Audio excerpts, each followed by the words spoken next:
तो जैसे कि हमने लास्ट एपिसोड के अंदर देखा था, जो बिग फैट होता है वो गाओ पैंग से बोलता है कि प्लेन सोर्स को एब्जॉर्ब करना इसकी बस एक आदत है, बिल्कुल उसी तरह जैसे कि जो फ्लेमी होती है वो खाना खाने के बाद में लैट्रिन करने के लिए जाती है। और अब उन लोगों की इस बात को सुनते के साथ ही जो शिली होती है वो बोलती है कि ठीक है, मुझे भी अब समझ में आ गया कि जो फ्लेमी की सीट है उसे डाजी खाना पसंद करता है। जो सुनते के साथ ही जो बिग फैट और गाओ पैंग होते हैं तो उन्हें सब फनी सा फेस बनाकर उसकी तरफ देखने लगते हैं। और अब उसके इतना बोलते के साथ ही हमारा व्यू जो होता है वो टर्टल आइसलैंड का जो साउथर्न स्काई ग्रुप का हेड क्वार्टर होता है उसके ऊपर आ जाता है, जहाँ पर कि हम देखते हैं कि ग्रैंडपा जो होता है वो वाइट ड्रैगन ट्राइब का जो लीडर होता है उसके साथ में बैठा हुआ होता है। और अब जो वाइट ड्रैगन ट्राइब का जो लीडर होता है वो ग्रैंडपा से बोलता है कि देखा जाए तो इस साल बहुत सारे जो इवेंट है वो देखने के लिए मिले हैं। जो सुनते के साथ ही वहाँ पर बैठा हुआ एक और बंदा जो होता है वो भी बोलता है कि हाँ, मेरे भी सुनने में आया है कि ऐसे बहुत सारे प्लेनेट है जिन पे कि यहाँ पर अननोन फोर्स के द्वारा अटैक किया गया और उन्हें डिस्ट्रॉय कर दिया गया। जो सुनते के साथ ही एक और बंदा जो होता है वो भी बोलता है कि हाँ बिल्कुल, यहाँ तक कि म्यूटेंट ट्राइब के लोगों के ऊपर भी अटैक हुए हैं, वे लोग भी इस चीज़ को लेकर काफ़ी परेशान है।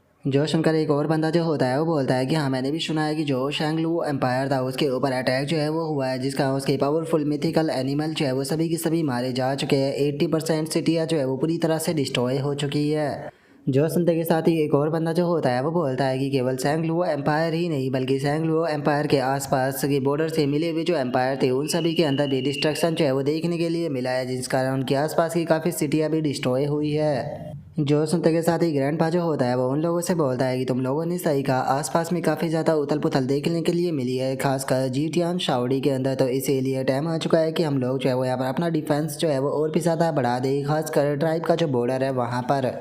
जिस टाइम की अभी सिचुएशन है उस टाइम की सिचुएशन के ऊपर हम लोग जो है वो दूसरों के ऊपर ध्यान नहीं दे सकते। सबसे पहले हम लोगों को खुद को स्टेबलाइज करना होगा, उसके बाद में ही हम लोगों की मदद कर सकते हैं। जो सुनकर वहाँ पर बैठे हुए बाकी के लोग भी इस चीज़ के लिए ओके बोल देते हैं। और अब हम देखते हैं कि उन लोगों के चले जाने के बाद में ग्रैंडपा जो होते हैं वो बाहर खिड़की की तरफ देखने लगते हैं और हम देखते हैं कि वहाँ पर गाओ पैंग का जो मैसेज होता है वो रखा हुआ होता है, जिसने कि ग्रैंडपा से बोला होता है कि ग्रैंडपा मुझे माफ़ कर देना, लेकिन अभी भी मैं और काफ़ी लंबे टाइम तक वापस जो है वो नहीं आ पाऊँगा, क्योंकि मुझे अभी भी यहाँ पर काफ़ी सारा काम है। लेकिन आपको प्लीज़ मेरी चिंता करने की कोई ज़रूरत नहीं है, मैं पूरी तरह से ठीक हूँ। और आप भी अपना जो ध्यान है वो रखना, अगर किसी भी प्रकार की कोई भी इमरजेंसी आती है तो आप डम्मी के थ्रू मेरे साथ में कॉन्टैक्ट जो है वो कर सकते हैं।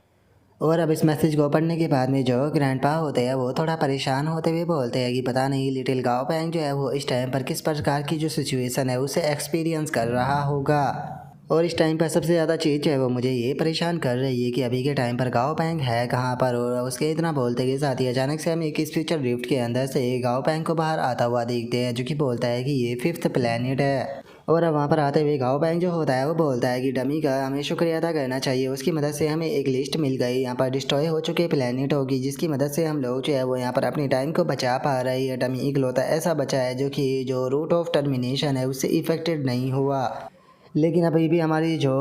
स्पीड है वो बहुत ही ज़्यादा स्लो है। इस चीज़ से हम केवल 30% ही इंक्रीज जो है वो कर पाएंगे। हम लोग जो है वो इस तरह से केवल हाई टीयर के जो गॉड है उन्हीं का सामना कर सकते हैं, लेकिन अगर जो रूट ऑफ टर्मिनेशन है उसकी पावर की मदद से लोड टीयर के गॉड जो है वो आ गए तो उनका पता नहीं हम लोग सामना कैसे करेंगे। और अब इतना बोलते के साथ ही गाँव पैंग जो होता है वो अचानक से जैसे ही सामने की तरफ देखता है तो थोड़ा सा हैरान रह जाता है, क्योंकि हम देखते हैं कि उस प्लेनेट के ऊपर अभी भी कुछ मॉन्स्टर जो होते हैं वो मौजूद होते हैं, जो कि किसी मॉन्स्टर को खा रहे होते हैं, जिसे देखकर गाँव पैंग मन में सोचता है कि यहाँ पर कुछ ना कुछ अजीब है। अगर देखा जाए तो इस टाइम पर ये प्लेनेट जो है वो यहाँ पर अपने ख़त्म होने की कगार पर है, लेकिन उसके बाद भी यहाँ पर आखिर ये मॉन्स्टर जो है वो क्या कर रहे हैं? क्या इन सभी मॉन्स्टरों को ख़त्म जो है वो नहीं हो जाना चाहिए था? और अगर इन मॉन्स्टरों को देखा जाए तो ये मॉन्स्टर भी जो है वो देखने में कोई नॉर्मल मॉन्स्टर जो है वो नहीं लग रहे हैं। ऐसा लग रहा है कि ये किसी प्रकार के म्यूटेशन के अंदर आ चुके हैं। और गाँव पैंग के इतना सोचते के साथ ही अचानक से एक मॉन्स्टर सीधे गाँव पैंग की तरफ अटैक करने के लिए आने लगता है, जो देखते के साथ ही गाँव पैंग गोल्डी को इशारा कर देता है। और अब गाँव पैंग की बात को सुनकर जो गोल्डी होता है वो भी अपने हाथों से एक इशारा जो होता है वो करता है, और उसके केवल इशारे से ही हम देखते हैं कि वो मॉन्स्टर जो होता है वो ज़मीन में गड़ जाता है। और अपने साथी की ऐसी हालत को देखकर वहाँ पर खड़े भी दूसरे मॉन्स्टर बहुत ज़्यादा घबराने लगते हैं, जिसे देखने के बाद में गाँव पैंग जो होता है वो बोलता है कि लगता है कि इनका जो म्यूटेशन है वो इतना भी ज़्यादा पावरफुल नहीं है, इनके अंदर बस बेसिक ही जजमेंट होगी। तो चलो चलकर जो सिटी है उसकी हालत को चेक कर लेते हैं। और इतना बोलते के साथ ही अब गाँव पैंग जो होता है वो उन लोगों के साथ में आगे बढ़ने लगता है। और तभी गाँव पैंग को और मॉन्स्टर जो होते हैं वो नज़र आते हैं, जिसे देखकर गाँव पैंग जो होता है वो बोलता है कि ऐसा लगता है कि ये यहाँ की पास्ट सिविलाइजेशन होगी, लेकिन अब केवल इन मॉन्स्टरों के यहाँ पर घोंसले जो है वही रह गए हैं।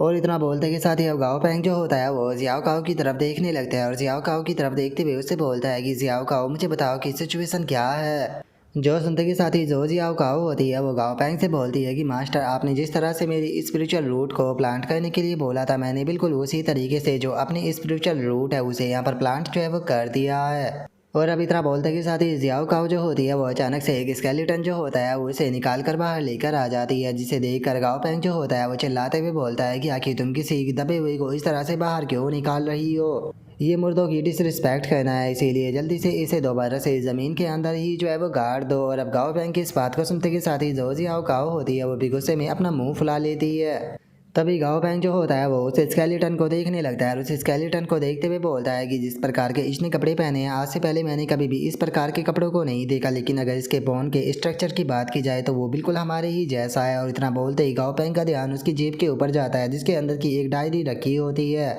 जो देखते के साथ ही अब गाओ पेंग जो होता है वो भी उस बंदे की जो डायरी होती है उसे निकाल लेता है और अब उस बंदे की डायरी को निकालने के बाद में गाओ पेंग उसकी डायरी को पढ़ना शुरू कर देता है और पढ़ने के बाद में बहुत ही फनी सा फेस बनाते हुए बोलता है कि अरे मैं तो इसे पढ़ ही नहीं पा रहा। जो सुनते के साथ ही गाओ पेंग के मोस्टर भी बहुत फनी तरीके से उसकी तरफ देखने लगते हैं। और अब जो गाओ पेंग होता है वो उस बंदे की जो डायरी होती है वो वापस से उसके पास में रखने लगता है और उसके पास में रखते हुए बोलता है कि इसके अंदर जो शब्द लिखे हुए हैं वो पूरी तरह से अननोन है और मुझे नहीं लगता कि इन शब्दों की जो पहचान है वो की जा सकती है।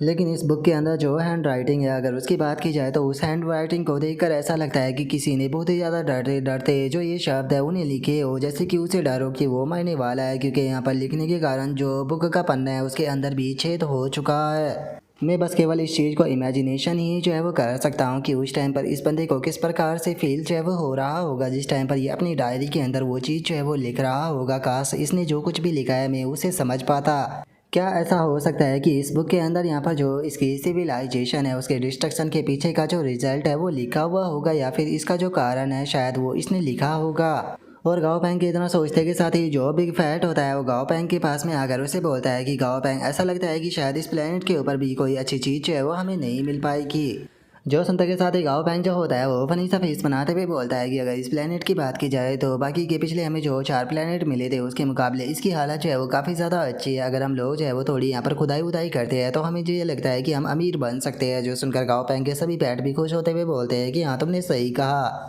और उनके इतना बोलते के साथ ही अचानक से हम देखते हैं कि दूसरी तरफ से एक स्मोक जो होता है वो आने लगता है, जिसका जो गाओ पेंग होता है उसका ध्यान भी उस स्मोक की तरफ चला जाता है। और अब जैसे ही वो स्मोक हटता है तो हम देखते हैं कि उसके अंदर से एक खतरनाक सा जो ड्रैगन होता है वो निकल कर बाहर आता है और हमें इस ड्रैगन के बारे में बताया जाता है कि इसका नाम जो है वो 9 हेड हेवनली ड्रैगन है।